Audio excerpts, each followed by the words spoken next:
Welcome back on a windy Tuesday afternoon across the region. We mentioned two first alert weather days, so let's get right to it. And you know what I did? I took those first alert headlines away. So let's just focus on what is going on for our Thursday. We've got snow impacting the southern half of our region for Thursday. We could see accumulation in some areas up to 5 inches, especially along the North Dakota-South Dakota border.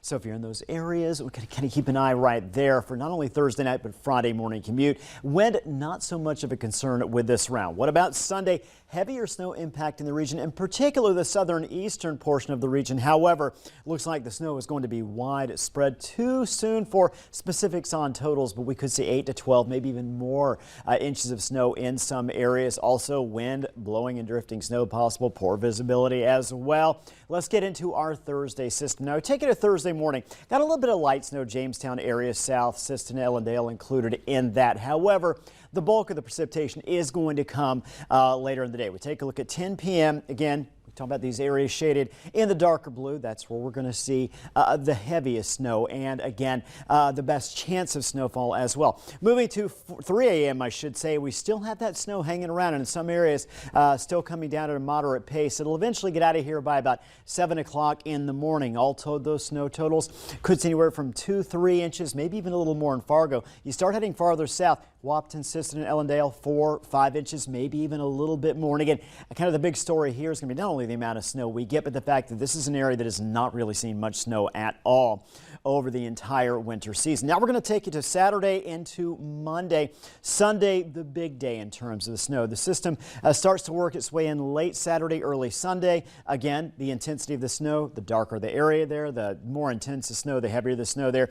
You can see at noon that snow still sticking around. 8 p.m., 8 hours later, we've still got some pockets of heavy, in fact, widespread heavier snow, even as we jump into Monday throughout the day. This is 11:55 p.m. on Monday. Still looking at some areas getting that heavier snow backing up all the way into Fargo. So again, moving a slow moving system here, one that's going to bring a lot of intense snow. That's what we're thinking. Areas like Fergus Falls down through Siston, Detroit Lakes as well. Could see 12 inches or more of snow.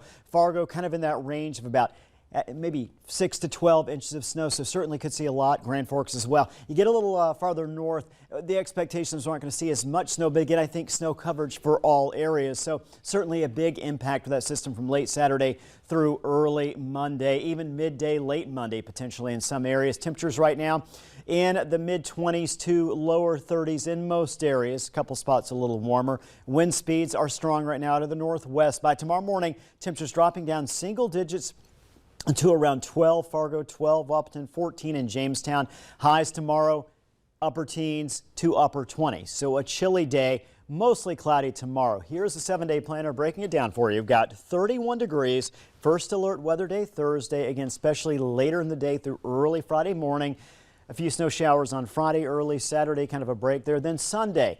Again, we've got a lot of snow potentially across the area carrying over into Monday. Even as we head toward the middle and second half of next week, it looks like we're still going to have some snow chances. We don't see anything right now, at least at this point, that looks like a big system moving in after the Sunday event. But we'll keep an eye on that because it looks like it's finally getting into an active weather pattern. I think people are split into two categories. Those who are looking forward to one real taste of winter and people who are just ready for spring to finally be here. Right. No, you're right about that. We'll see. People who are scared, like me.